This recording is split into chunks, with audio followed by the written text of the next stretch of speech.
সেন্সরে ঈদের ৩ সিনেমা, সাকিবের বরবাদ যাবে কবে?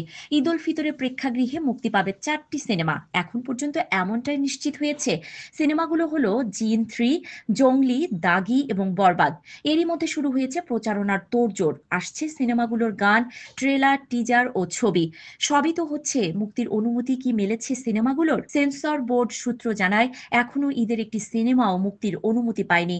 সবেমাত্র সেন্সরের টেবিলে জমা পড়েছে জিন 3, জংলি, দাগি। ছবিগুলো দেখেছেন বোর্ড মেম্বাররা। কোনোটিতেই আপত্তি তোলার মতো কিছু পাওয়া যায়নি। ধারণা করা হচ্ছে আগামী রোববার ৩টি সিনেমায় সেন্সর ছাড়পত্র হাতে পাবে। এদিকে ঈদের বাকি আছে আর ৯ থেকে ১০ দিন। এখনো সেন্সর বোর্ডে জমাই পড়েনি ঈদের সবচেয়ে প্রত্যাশিত সিনেমা শাকিব খান অভিনীত বরবাদ। কবে নাগাদ ছবিটি সেন্সরে যাবে সেই বিষয়ে মেলেনি নিশ্চিত তথ্য। তবে খোঁজ নিয়ে জানা গেল ছবির একটি গানের কিছু কাজ এখনো চলমান। সেটি শেষ করে আগামী সপ্তাহেই এটি সেন্সরের টেবিলে জমা পড়তে পারে।